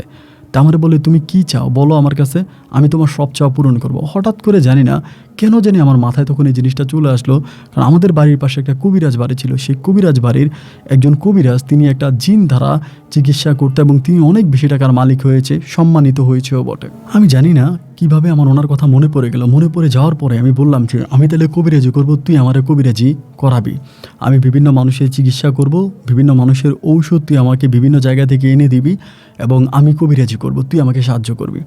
এটা বলার পরে বলে হ্যাঁ করব, আমি করব, তবে আমার একটা শর্ত আছে। এই কথাগুলো যে আমি বলতেছি এগুলো তার সামনাসামনি দাঁড়িয়ে, মানে সে দাঁড়িয়ে আছে আমি বসে আছি এমন করে কথা বলতেছি, এমন না যে আমি তার সাথে স্বপ্নে কথা বলি বা এরকম কোনো কিছু। পরে আমি বললাম যে ও আমারে বলে যে আমার একটা শর্ত আছে। আমি বললাম কী শর্ত? বলে শর্ত হচ্ছে তুমি আমার কাছে যা চাও আমি তোমার সব চাওয়া পূরণ করব। তুমি কবিরাজি করবা, বিভিন্ন রোগের চিকিৎসা করবা, স্বর্ণ গয়না লাগবে, ধন সম্পদ লাগবে, আমি সব তোমারে দিব, কিন্তু শর্ত আমার একটাই, তুমি কখনো বিয়ে করতে পারবা না। তো আমি বললাম এটা কোনো কথা হলো, আমি বিয়ে করবো না? ও বলে হ্যাঁ, আমার একটাই কথা, আমি তোমার সব কথা শুনবো, তোমার কৃতদাসের মতো আমি জীবনযাপন করব, তুমি যেদিকে নিয়ে যাও আমি সেদিকে যাব, তুমি যেটা করতে বলো আমি সেটাই করবো, কিন্তু শর্ত আমার একটাই, তুমি বিয়ে করতে পারবা না, এবং তুমি যদি বিয়ে করো তাহলে কিন্তু আমি থাকবো না এবং তোমার বড় ধরনের ক্ষতি করে ফেলবো। আমি ঠিক আছে, আমি বিয়ে করব না। বলে তুমি যদি বিয়ে না করো তাহলে আজকে রাতে একটা আমল করো, মানে ওই শুধু সন্ধ্যা রাত, বলে আজকে রাতের আমাকে টাইমটা বলে দে, রাত ঠিক 3টা বাজলে তুমি এই আমলটা করো, একটা আমল আমাকে শিখিয়ে দেয়। ঠিক আছে, আমি এটা করব। এই বলে তার সাথে আমার এখানেই শেষ। আমি আর সে রাতে ঘুমাচ্ছি না, বসে আছি যে আমি বড় কবিরাজ হব। সেই রাতে আমি তখন ওই আমলটা করলাম। আমি আমলটা সম্বন্ধে বলতে চাই না। ওই আমলটা করার পরে, আমলটা সম্পূর্ণ হওয়ার পরে ওরে আমি এক ভিন্ন রূপে দেখতে পেলাম আমার সামনে, এক অন্য রূপে আমি দেখলাম। আমাদের বাড়ির মধ্যেই একটা, আমি এতটুকুই বলি, একটা প্রাণীর রূপে দেখলাম, একটা প্রাণীর মতো। তো ও তখন বলে আমি সারাক্ষণ থাকবো এখানে আশেপাশেই, এবং কালকে থেকে তুমি প্রচার প্রসারণা শুরু করো, তোমার কাছে রোগী আসলে আমি এটা চিকিৎসা করব। পরের দিন সকালবেলা আমি মসজিদে গেলাম, ফজরের নামাজ পড়লাম, পড়ে আমি আমাদের ইমাম সাহেবকে বললাম যে হুজুর আপনি সবাইকে বলে দেন। হুজুর বলে আমি এটা বলতে পারবো না, এটা কী ধরনের কথা, আপনি কবিরাজি করবেন, আপনাকে মাদ্রাসায় চাকরি করতেন, এখন মাদ্রাসায় চাকরি ছেড়ে আপনি কবিরাজি করবেন, তো আপনিটা আপনিই বলেন, আমি কিছু বলতে পারবো না। পরে আমি দাঁড়াইয়া গ্রামবাসীরে বললাম যে দেখেন, আমি আগামীকালকে রাত্রে আমি একটা ভালো জিনিসের শরণাপন্ন হয়েছি, একটা ভালো জিনিস আমার সাথে দেখা দিয়েছে এবং তিনার মাধ্যমে আমি আপনাদের চিকিৎসা করতে চাই। অত্র এলাকাতে বা এই আমাদের গ্রামে, আশেপাশের কোনো গ্রামে যদি কোনো মুমূর্ষু রোগী থেকে থাকে, যারা চিকিৎসার জন্য, মানে টাকার জন্য চিকিৎসা করতে পারে না, অথবা কেউ কোনো বিপদগ্রস্ত আছেন, কোনো বিপদে আছেন, আমার কাছে আইসেন, আমি আপনাদের চিকিৎসা করব। তো দেখলাম যে একদিন কেটে গেল, কোনো মানুষ আমার কাছে আসলো না। পরের দিনে আমাদের পার্শ্ববর্তী গ্রামের এক বয়স্ক মহিলা পেটের টিউমার নিয়ে আমার কাছে আসছে, যে ওনার পেটের টিউমার, তো টিউমারটা নিয়ে আসছে। আসার পরে ওই জিনিসটা কিন্তু আমার সাথেই আছে ওই সময় অন্য একটা রূপে। তো ওর দিকে আমি তাকাইলাম, তাকানোর পরে আমি দেখতে পেলাম যে যা বলতেছে আমি শুনতেছি।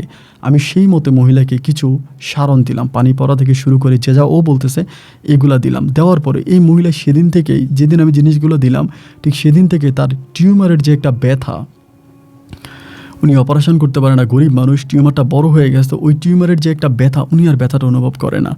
এবং ব্যথাটা অনুভব না করার পরে তিনি তখন গ্রামে গিয়ে, তিনার এলাকাতে গিয়ে সব মানুষকে বিষয়টা জানাইলো। সবুজ কবিরাজের কাছে গেছিলাম, সবুজ কবিরাজ আমার এমনি চিকিৎসা করে দিছে, এখন আমি আলহামদুলিল্লাহ ভালো আছি, সুস্থ আছি, আমার কোনো সমস্যা নাই, সবুজ কবিরাজ আমার চিকিৎসা করছে। ওই একটা মহিলার পর থেকে আমার বাড়িতে মহিলাদের টল পড়া শুরু হয়ে গেছে, পুরুষ আসা শুরু হয়ে গেছে। এবার আর মানুষ আমি জায়গা দিতে পারি না। একদিনে আমার প্রায় অনেক টাকা আমার ইনকাম হচ্ছে। এক দিনে এরকমও হয় যে আমি 10,000 15,000 টাকা পর্যন্ত ইনকাম করতে পারি। অনেকে আমার জন্য গরু নিয়ে আসে, ছাগল নিয়ে আসে এবং টাকা নিয়ে আসে। বেশিরভাগই প্রবাসে স্বামী থাকে, স্বামীদের সাথে স্ত্রীর বনবনীনতা হচ্ছে না। একই মহিলা আমি এরকমও দেখেছি যে একই ঘরে প্রথমে বউ আসছে, আয়সা বলতেছে আমার স্বামী সৌদি আরবে থাকে, আমার স্বামী আমার কথা শোনেন, আমাকে টাকা পয়সা দেন, আমার শাশুড়িকে টাকা পয়সা দেন, আমার শাশুড়ির কথা চলে, আপনি চিকিৎসা করেন। আমি চিকিৎসা করেছি। তার পরের দিনে ওই মহিলার যে শাশুড়ি আমার কাছে চলে আসছে, এসে একই কথা বলতেছে যে আমার ছেলে তার বউয়ের কথায় উঠে আর বসে, আমার কোনো টাকা পয়সা দেয় না, আমার কোনো খোঁজ খবর নেয় না। আমার পরীরে আমি এগুলো বলার পরে পরী তখন হাসে, মানে ও মানুষের এরকম কাহিনী দেখে ও হাসে।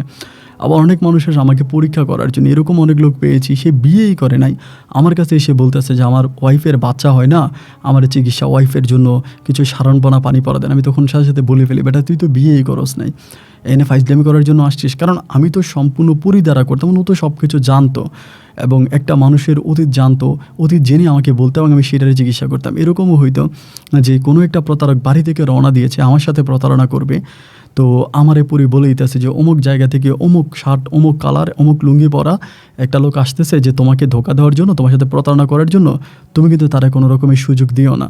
তো পরি আমার আগেই সব বলে দিত। একটা রোগী আমার রুমে ঢোকার আগেই পরি আমাকে বলে দিত যে দেখো এটাতে এই ঘটনা ঘটবে, তুমি কিন্তু ওভাবে সাবধানে থাকবা, আমি কিন্তু থাকি।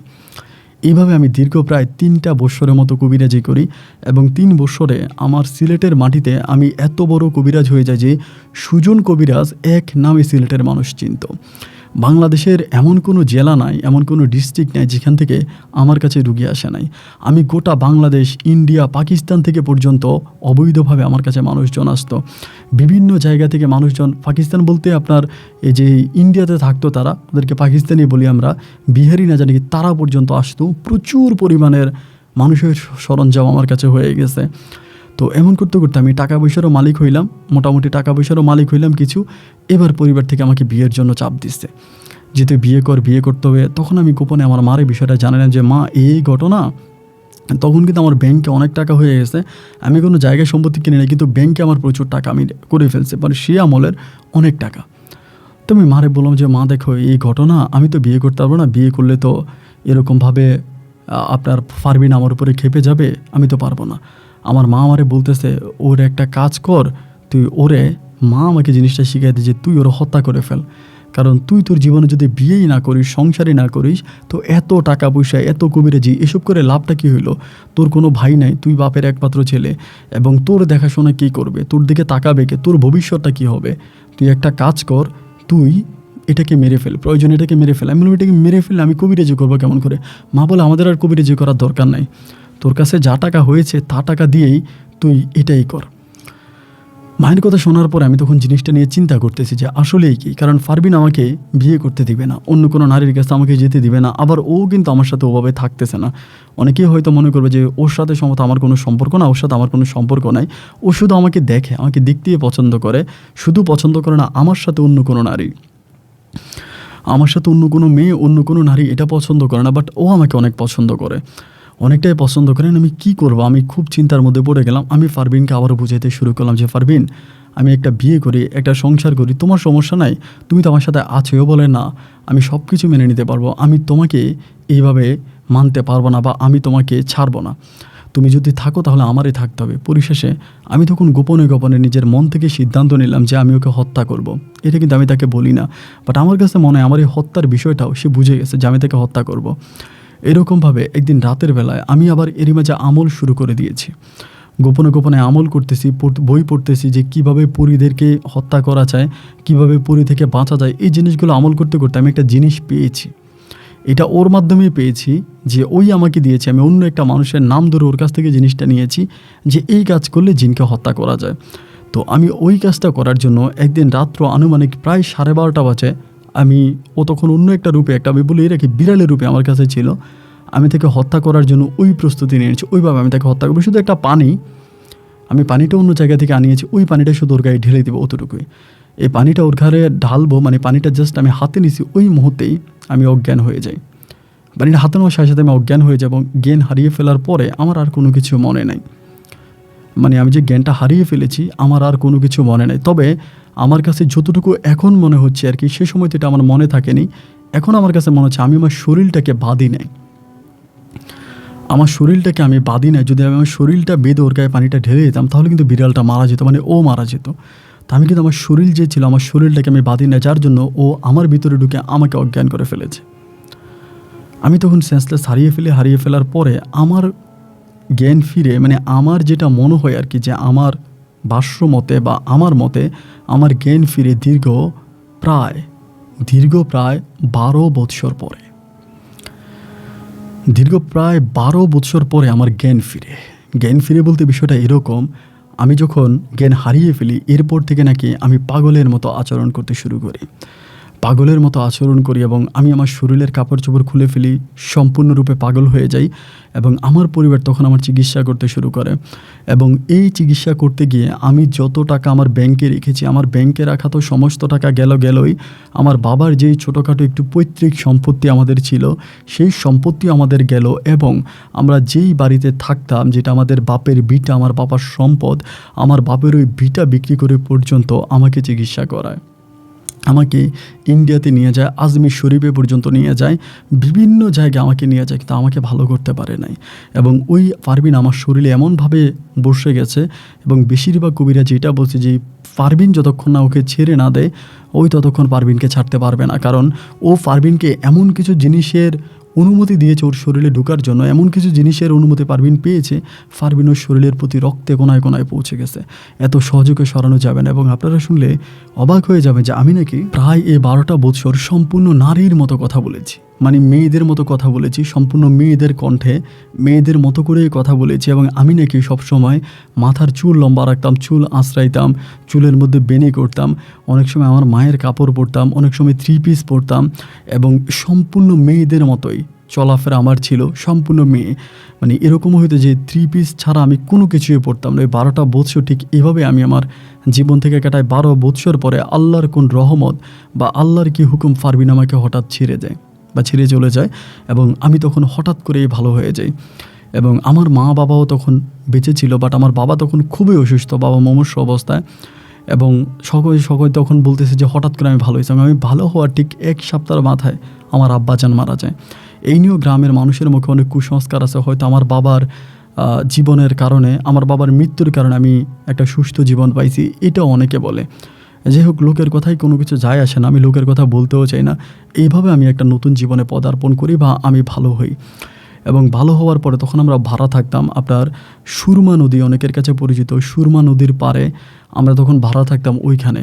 তো আমি তখন ভালো হওয়ার পরে আমি দেখতে যে আমার মা হোটেলের মশলা বাটে, মানে যেই ওখানে যে শহর আছে, খুলনা যে শহর, আপনার যেই সিলেট যে শহর আছে, ওই শহরের মধ্যে একটা হোটেলে আমার মা হোটেলে কাজ করে, মানে মশলা বাটে এবং অন্য কাজ করে, প্লেট বাটিতে পরিষ্কার করে।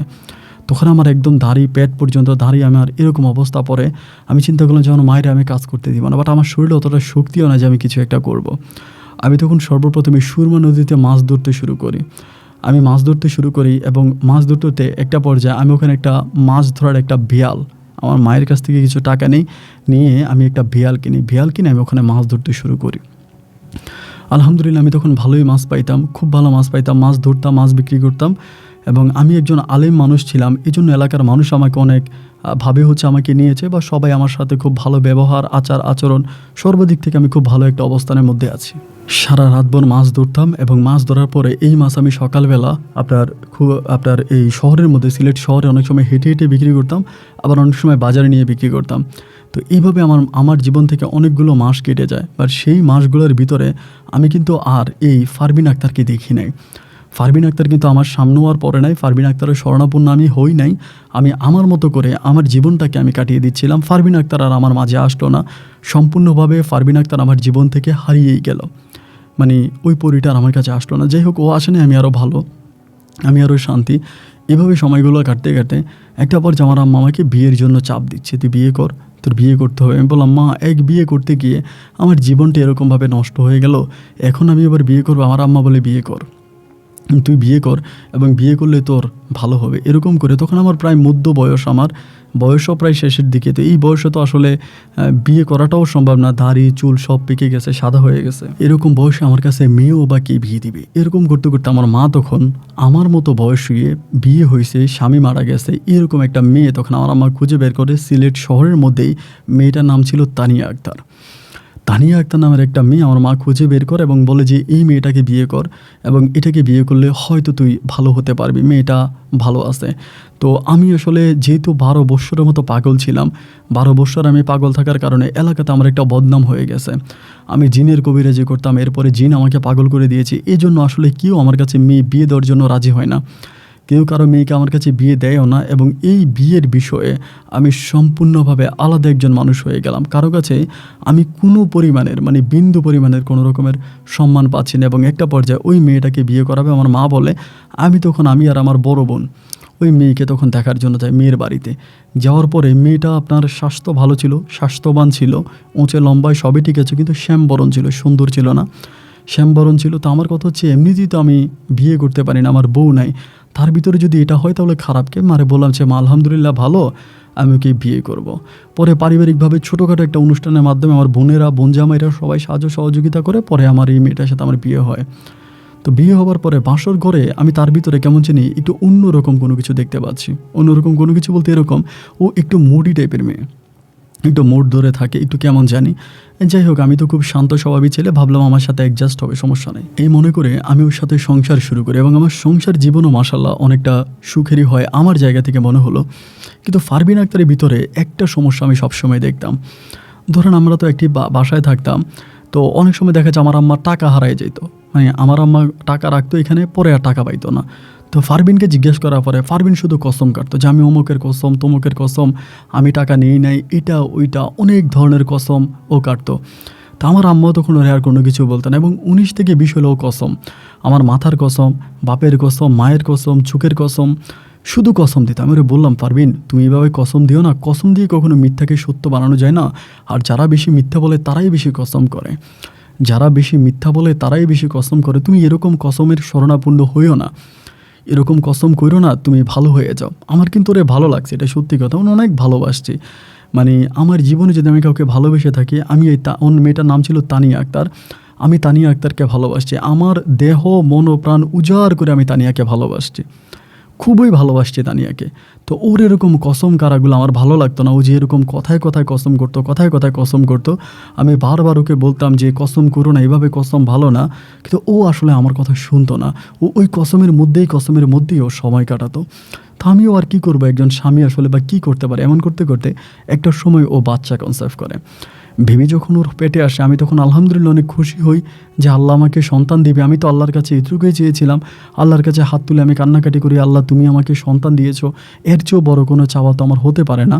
আমি তো এর চেয়েও বড় কোনো কিছু আল্লাহ তোমার কাছে চাই না, আমি সন্তান পাইছি বা ওর সন্তান হবে, আমি তখন মহা খুশি। অ্যান্ড এরকম করতে করতে একদিন আমি তখন অনেকগুলো টাকা জমাইছিলাম, অনেকগুলো টাকা আমি ঘরের মধ্যে জমাইছি বলতে টাকাগুলো আমারই টাকা, আমি জমাইছি। যেহেতু সামনে সন্তান হবে, আল্লাহ না করুক যদি একটা সিজার করতে হয়, অপারেশন করতে হয়, তাহলে তো ধরুন অনেক টাকার প্রয়োজন। আমাদের তো ওরকম পুঁজি নাই, কোনো টাকাই নাই। 12 বছর আমার চিকিৎসার জন্য আমার মা তার ভিটা বাড়ির সয় সম্পত্তি সবই বিক্রি করে দিছে, কোনো কিছুই তো আমাদের নাই। তাই ওর যদি অপারেশন করা লাগে তো টাকা কোথায় পাবো? আর ওর বাবাও খুব গরিব, মানে তানিয়ার বাবা অনেক গরিব, অনেক নিম্নবিত্ত ফ্যামিলির মানুষ। ওনার পক্ষেও সম্ভব না আমাকে কয়টা টাকা দিয়ে নিজের মেয়ের চিকিৎসাটা করানো, পারবে না। এই জন্য ভাবলাম যে আমি কয়টা টাকা জমাইছি। আমার সন্তানটা হওয়ার প্রায় মাস 2 আগে হঠাৎ করে ভাই, আমি যেখানে টাকাটা জমাইছি ওইখানে টাকা যে আমি রাখতাম, এটা শুধুমাত্র তানিয়া জানতো আর আমি জানতাম। আমার মাও কিন্তু জানতো না, ঘরে আমার মা থাকতো কিন্তু আমার মাও জানতো না যে আমি এখান থেকে মানে এখানে যে আমি টাকা রাখি। হঠাৎ করে আমি একদিন রাতের বেলায় আমার ওই জায়গাটার মধ্যে আমি হাত দিয়ে দেখতেছি ওখানে টাকা নেই। টাকা না থাকার পরে আমি মারা জিজ্ঞেস করলাম যে মা এখানে তো টাকা ছিল, কিন্তু তানিয়ারে বললেই তো ও মানে করবে। তা আমি ওর কিছু বললাম না, মারে বললাম, মা বলে দেখ বাবা আমি তো তোর ঘরে ঢুকি নেই, আর টাকা যদি নেই তোর বউ ছাড়া আর তোর ঘরের টাকা নিব কে? আর আমারও তখন মনে হলো যে এখানে যে আমি টাকা রাখি এটা শুধুমাত্র তানিয়া ছাড়া এইটা কিন্তু আর কেউ জানে না যে আমি এখানে টাকা রাখি। তাহলে এই টাকা যদি কেউ নিয়েই যায় তাহলে একমাত্র হয়তো তানিয়াই নিয়ে যাবে। আমি তখন ওরা ডাক দিলাম, ভাই তখন মানে আপনার এশান নামাজের আজানের কিছুক্ষণ আগে। পরে ডাক দিছে ও আসছে, আসার পর তানিয়া এখানে আমি অনেকগুলো টাকা রাখছি, তোমার জন্যই রাখছি, তোমার সন্তান হবে তো সন্তানের চিকিৎসা বা তোমার যদি অপারেশন করা লাগে ঝামেলা, আমি টাকাগুলো রাখছিলাম। তো তানিয়া এখানে তার একটা টাকা নেই, টাকাগুলো কোথায় গেল? এটা বলার পর ও বলে তুমি কি মনে করো, মানে তুমি কি বলো? আমি কি বলবো, মানে আমি কি মনে করবো, মানে টাকা তো অবশ্যই তুমি নিয়ে গেছো, আমার ঘরে তুমি ছাড়া ঢুকবে কি, আমার ঘরে থাকোই তো তুমি, তো তুমি ছাড়া আমার এই টাকাটা নিবে কি, অবশ্যই তুমি নিয়ে গেছো, নাইলে টাকাটা যাবে কোথায়? এটা বলার পর তখন আমার দিকে খুব বড় বড় চোখ করে তাকায়, তাকে বলতেছো তুমি বলতেছো টাকা আমি নিছি? আমি বলি হ্যাঁ, টাকা যদি নেই তাহলে তুমিই নিবা, কারণ এই ঘরে তো তুমি ছাড়া আর কেউ ঢুকে না। ওই সাথে সাথে তখন পেটের মধ্যে হাত দিয়ে ফেলে, পেটে ওর বাচ্চারা ছিল, হাত দিয়ে বলতেছে আমি আমার এই বাচ্চার মধ্যে হাত দিয়ে বাচ্চার কসম খেয়ে বলতেছে, আমি যদি তোমার টাকা নিয়ে থাকি, আমি আমার বাচ্চারে খাই, আমি আমার বাচ্চার মাথা খাই, আমি আমার বাচ্চার শরীর খাই, যদি আমি তোমার টাকা নিয়ে থাকি। এমন করে ভাই কথাটা শোনার সাথে আমার শরীরের পশমগুলো তখন দাঁড়ায় গেছে, মানে আমি ভয় পেয়ে গেছি। আমি ওর হাতটা তখন টান দিয়ে বললাম, আরে তুমি এটা কী করতেছো? আমি তো বাচ্চার জন্যই টাকা জমাইছি, আমার বাচ্চার জন্য, তুমি এরকম করে কসম করতেছো কেন পেটের বাচ্চাকে নিয়ে? বলে আমি টাকাটা নেই নাই, তুমি আমার এই ভুল বুঝতেছো। আমি ঠিক আছে বউ, তুমি টাকা নাও না। আমার তখন কিন্তু মাছ বিক্রির টাকা, আমি কিন্তু ওই যে সুরমা নদীতে মাছ ধরে আমি বিক্রি করি, আমার ওই মাছ বিক্রির টাকা। হ্যাঁ ঠিক আছে বউ, তুমি বাচ্চারা দিয়ে কসম করা লাগবে না, ঠিক আছে আমি মানছি, টাকা অন্য কেউ নিয়ে গেছে বা আমি মনে হয় খরচ করে ফেলছি, আমার মনে নেই, আমি তো শিও টাকাটাও নিছে। এবং এরপর থেকে ও ভাই মানে 2,000 টাকা খরচ করে, ওর একটু অন্যরকম স্বভাব আছে, আমি এটা নাই বলি, যেহেতু আমার বউ ওর বিভিন্ন ধরনের টাকা খরচ করে, কখনো এটা অনেক খরচ আদি করে। এবং তার ওই খরচ দেখে আমার কাছে মনে হয় যে এত টাকা ও পাইলো কোথায়, আজকে এটা কিনে ফেলে, কালকে ওইটা কিনে ফেলে, টাকাটা তো আসলে ও নিয়ে গেছে।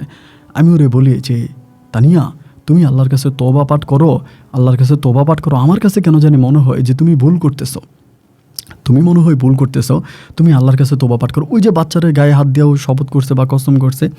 তো যাই হোক এরকম করে আমি ওরে বুঝি, কিন্তু ও আর আমার কোনো কথাই শোনে না, মানে আমার কোনো কথাও মানে না, ওর মতো করে ও চলাফেরা করতেছে। একটা সময় রাত আনুমানিক প্রায় ওর ব্যথা উঠছে রাত 1টার দিকে, ব্যথা উঠে গেছে। ব্যথা ওঠার পরে আমাদের পাশের ঘরেই, আমাদের ওই পাশের বাসায় একটা মহিলা ছিল, উনি আবার মানে আয়া আর কি, মানে আয়া বাচ্চা টাচ্চা হলে উনি আবার ওনারে আনার পর আমার খালা আপনি দেখেন পরিস্থিতিটা, আপনি দেখেন, কারণ হসপিটালে ভাই নিলেই তো সিজার করে ফেলে, যদি বাচ্চাটা নর্মালি হতেও চায়, তবে ডাক্তার ওখানকার বাচ্চাটাকে নর্মালি হতে দেয় না, মানে নর্মাল হতে চাইলেও নর্মাল হতে দেয় না, কারণ সিজার করলে তারা অনেকগুলো টাকা পাবে, এই জন্য তারা সিজারে চলে যায়, যে না বাচ্চার মায়ের পেট কাটতে হবে, বাচ্চার বাইর করতে হবে।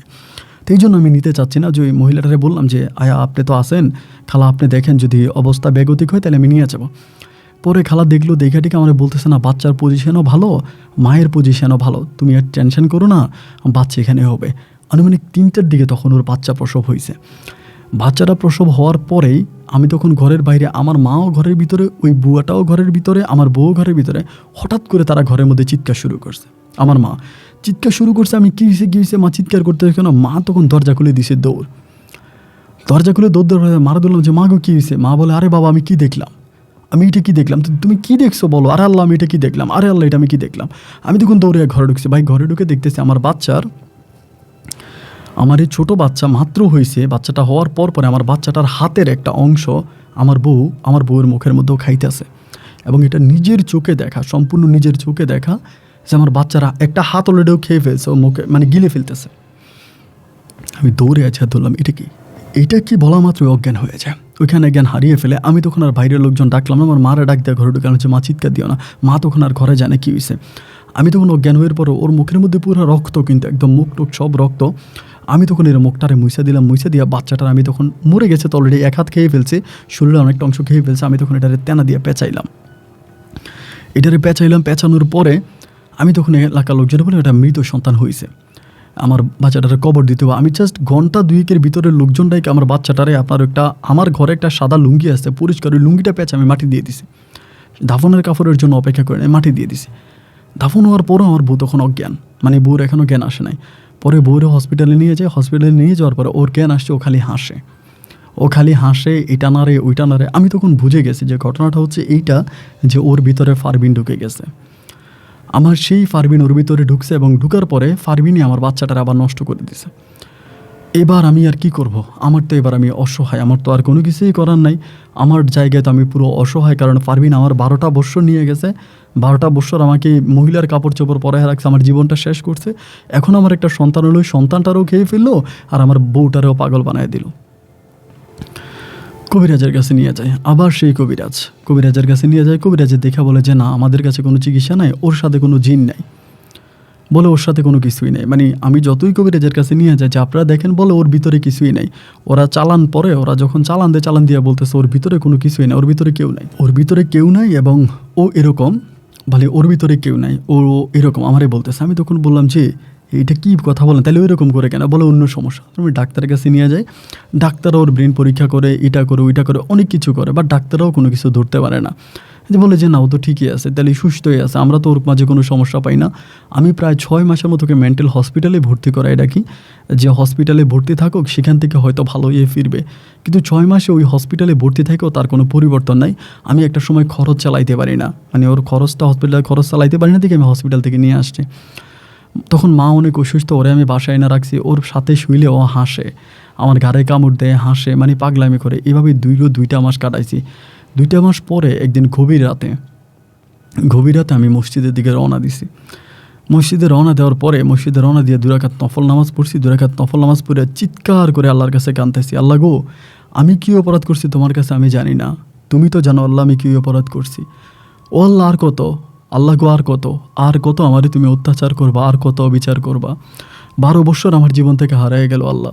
আমি ভালো, আমার একটা বউ বিয়ে করলাম আল্লাহ, আমার বউয়ের একটা সন্তান, আমার সন্তানটা, আমার বউ জীবিত সন্তানটারে খেয়ে ফেললো আল্লাহ। আজকে ঘরে আমার পাগল বউ আল্লাহ, ও আল্লাহ আমার অপরাধ কি, ও আল্লাহ আমার অপরাধ কি, আল্লাহ তুমি বলে দাও আমার অপরাধ কি। হয় আল্লাহ তুমি আমার মরণ দাও, নাইলে আল্লাহ তুমি আমার নিয়ে যাও। হয় আল্লাহ তুমি আমার মরণ দাও, নাইলে তুমি আমার নিয়ে যাও। আল্লাহ আমি আর পারতেছি না, চিৎকার করে কান থেকে মসজিদের মধ্যে ঘুমাই গেছি। মসজিদে ঘুমাই গেছি রে ভাই। হঠাৎ করে মসজিদ থেকে আমার একটা কানে একটা শব্দ আসলো, আমার বলো সবুজ বাইরে আসো। এই শব্দটা সেই শব্দ যেটা আমি ফারবিনের কাছে পাইছিলাম।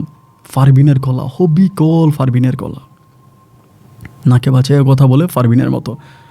আমি তখন মসজিদের জানালাটা খুললাম, গভীর রাত, জানালাটা খুললাম, খেলে দেখি যে ও বাইরে দাঁড়ায় আছে। ফারবিন একটা সাদা কাপড় পরে আছে, খুবই আগের মতো, একদম আগের মতোই। দেখে আমি ভয় পেয়ে পিছনে দিয়ে গেছি। আমারে বলে বাইরে আসো, বললাম বাইরে যাব না। বলে বাইরে আসো, বললাম বাইরে যাব না, তোমার সাথে কথা আছে, আমি বললাম বাইরে যাব না। এমন করতে করতে ওর সাথে দর কষাকষি করতে করতে মসজিদের হুজুর চলে আসে। যে হুজুর আসে, ওই হুজুরটা চলে আসে। হুজুর আসার পরে তিনি আজান দিবে মসজিদে, না আজান দেওয়ার জন্য তিনি তখন প্রস্তুতি নিতেছে, মসজিদে আজান দিবে। তিনি আজান দিল, আমার বলে কী ব্যাপার। আমি তো, আমার কাছে এই মসজিদের চাবিও থাকে, আমি মাঝে মাঝে মসজিদে যাই, নিজে নিজে নামাজ পড়ে, রাতের বেলার জন্য চাবি আমার কাছে একটা থাকে। পরে আমার বলে আপনি কখন আসছেন? আমি বললাম আসছি মধ্যরাতে। পরে নফল পড়ছেন? আমি বললাম হ্যাঁ নফল পড়লাম। পরে ফজরের নামাজটা পড়ে ঘরে গেলাম। ঘরে যাওয়ার পর আমার বউ এরকম, ওই যে সারা রাত মসজিদে ছিলাম, কান্নাকাটি করছি, শরীরটা খারাপ লাগতেছে, ঘুমও আসছে, ঘরের মধ্যে গিয়ে একটু শুয়ে গেলাম। এই দিনের বেলায় ঘুমিয়ে আমি স্বপ্ন দেখতেছি ফারবিন আমার কাছে আসছে। আয়সা আমাকে বলে তোমারে আমি ডাকলাম, তুমি আসলা না, আমি তোমার ক্ষতি করার জন্য তোমারে ডাকি নাই। আমি ঘুমের মধ্যে দেখতেছি আমারে বলে তুমি আমাকে মেরে ফেলার জন্য কবিরাজের কাছ থেকে পানি এনেছো, আমার গায়ে ঢেলে দিবা, তুমি আমাকে মেরে ফেলার জন্য পানি এনেছো, আমাকে মেরে ফেলবা। হ্যাঁ আমি মরি না, আমি বেঁচে আছি, আল্লাহ যে কোনোভাবে হোক আমাকে বাঁচিয়ে দিয়েছে। আমি তোমার জীবন থেকে 12 বৎসর কেড়ে নিয়েছি, তোমাকে আমি যা সম্পদ দিয়েছি তার ডাবল আমি তোমার কাছ থেকে নিয়ে গেছি, তোমাকে আমি 12 বৎসর পাগল বানায় রাখছি। এই বয়সে এসে একটা মেয়েকে বিয়ে করেছ, তার সন্তান হয়েছে, সেই সন্তানটাকে বউ খেয়ে ফেলেছি, সেই দোষও তুমি মনে মনে আমাকে দিয়েছ। আসলে আমি তোমার বউয়ের কাছে আসি নাই, আমি তোমাকে ভালোবাসতাম, তোমার এরকম দুর্দশা দেখে আমি দূরে থাকতে পারি নাই, তোমার কাছে ছুটে আসছি। তোমার এই কষ্ট দেখে আমার সহ্য হয় নাই, তাই আমি তোমার কাছে ছুটে আসছি। তোমার বউয়ের আমি কোনো ক্ষতি করি নাই, তোমার বউয়ের সাথে আমি নাই। মূলত তোমার বউ আল্লাহর তরফ থেকে এক গজবের সম্মুখীন হয়েছে। কথায় কথায় কসম করা, নিজের পেটের সন্তানের হাত দিয়ে মিথ্যা কসম করা, এই কসমগুলোর কারণেই আল্লাহ তোমার বউকে এমন শাস্তি দিয়েছে। এমন শাস্তি আল্লাহ তোমার বউকে দিয়েছে, যে শাস্তিতে তোমার বউ আজকে এই অবস্থার মধ্যে আছে।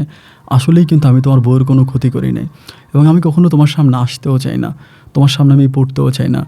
তোমার বউকে তুমি ভালো করার জন্য অনেক কবিরাজের কাছে নিয়েছো, অনেক ডাক্তারের কাছে নিয়েছো, ভালো করতে পারো নাই।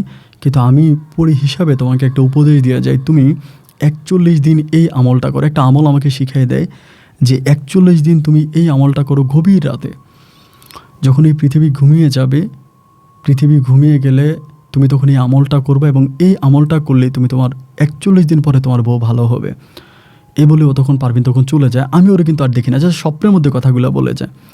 এই রাত থেকেই, মানে ওই দিন রাত থেকে আমি তখন এই আমলটা শুরু করি। আলহামদুলিল্লাহ 41 দিন রাতে আমি আমলটা করার পরে 42 দিনের মাথায় আমার বউ সম্পূর্ণভাবে ভালো হয়ে যায়। আমার বউ সম্পূর্ণভাবে ভালো হয় এবং ভালো হবার পরে আমার বউ পুনরায় আবারও প্রেগনেন্ট হয়। একসাথে আল্লাহ আমাকে 3টা কন্যা সন্তান দেয়, মানে একসাথে আমার 2টা সন্তান হয়, যমজ 2টা মেয়ে সন্তান হয়। এরপরে আমার আরেকটা মেয়ে হয়, আমার 3টা মেয়ে। আমার 3টা মেয়ে মনে হয় পুতুলের মতো সুন্দর। 3টা মেয়ের আমি মাদ্রাসায় পড়াশোনা করাইতেছি এবং আলহামদুলিল্লাহ আমি একজন শিক্ষিত বাবা, আমার মেয়েদেরকে আমি শিক্ষিত বানাবো। আমার বউ এখন পর্দা করে 5 ওয়াক্ত নামাজ পড়ে দিনের পথে চলে, খুব ভালো আছে, অত্যন্ত ভালো আছে আমার বউ।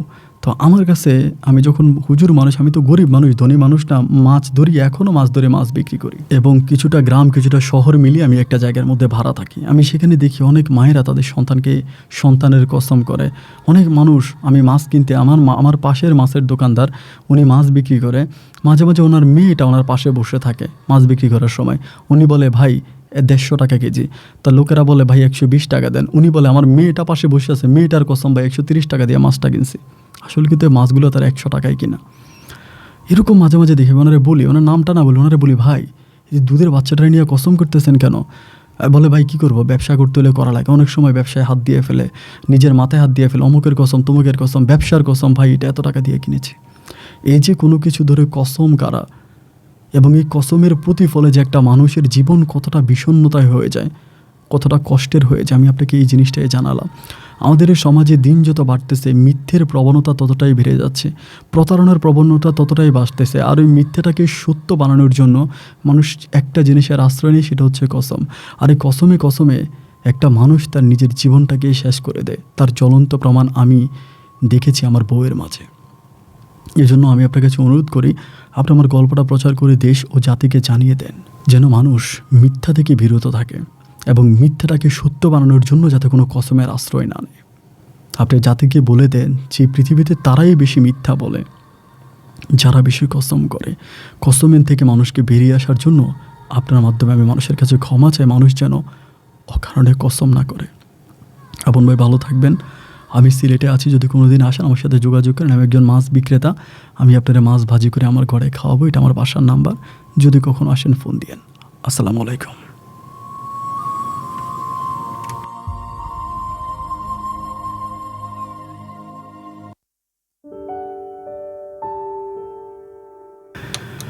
বন্ধুরা সবাইকে অনেক বেশি ধন্যবাদ এতক্ষণ পর্যন্ত সিলেটের ভাই সবুজের জীবনের বাস্তব গল্পটা শুরু থেকে শেষ পর্যন্ত আমার মুখ থেকে শোনার জন্য। জানি না আপনার কাছে কেমন লেগেছে, কিন্তু ব্যক্তিগতভাবে এই গল্পটা আমার কাছে ভীষণ ভালো লেগেছে। আমার কাছে মনে হয় যে এই গল্পটা প্রতিটা মানুষের জন্য একটা বড় মেসেজ হয়ে দাঁড়াবে। আমি অহরহ দেখতে পাই আমাদের সমাজে এই জিনিসটা, যে কসমের প্রবণতা এত পরিমাণে বেড়ে যাচ্ছে। দিন যত সামনের দিকে যাচ্ছে, বয়স যত বাড়তেছে, মানুষের মাঝে মানুষের মিথ্যার প্রবণতা, মিথ্যে কথা বলাটা প্রচুর পরিমাণে বেড়ে যাচ্ছে। আর এই মিথ্যেটাকে সত্য বানানোর জন্যই কিন্তু মানুষ কসমের আশ্রয় নিচ্ছে। আর এই কসম আমি প্রতিনিয়ত দেখি, এক কথায় কথায় আল্লাহর কসম, খোদার কসম, মায়ের কসম, বাবার কসম, এর কসম, ওর কসম, শুধু কসম। কসম দিয়ে মিথ্যাকে কখনো সত্য বানানো যায় না। আর এই জাতির সবাই জানে যে যত বেশি মিথ্যা বলে সে তত বেশি কসম করে। কোনো মানুষ সে যদি সত্য বলে সে কখনোই কসম করবে না। আর যদি কসম কখনো করতে হয়, একান্তভাবে করাই লাগে, তবে আল্লাহর উপরে কসম করেন যে আমি আল্লাহর কসম করলাম। কারণ আপনি যদি মিথ্যা বলেও থাকেন, আল্লাহ আপনাকে মাফ করতে পারে, আল্লাহর মাফ করার ক্ষমতা রাখে। কিন্তু কখনো সন্তানের কসম, মায়ের কসম, বাবার কসম, এর কসম, ওর কসম, ওই কসমগুলো দিয়েন না। কারণ এই আপনি আজকে এই সবুজ ভাইয়ের জীবনের গল্পটা শোনেন, কি হয়েছে। জন্ম দেওয়া সন্তানকে সে মা খেয়ে ফেলেছে শুধু কসম। অনুরোধ করবে এই কসম থেকে আপনারা বেরিয়ে আসবেন। সবাই ভালো থাকবেন, সুস্থ থাকবেন। আমার জন্য আপনারা দোয়া করবেন, আর আমিও আপনাদের জন্য দোয়া করি। আল্লাহ সবাইকে ভালো রাখুক আর সুস্থ রাখুক। যদি মন চায় সবুজ ভাইয়ের জন্য 2 কলম লিখে যাইন। বেচারা অনেক কষ্ট করে গল্পটা লিখেছে, তিনি যদি আপনাদের লেখাগুলো দেখতে পায় মনে শান্তি পাবে। আসসালামু আলাইকুম।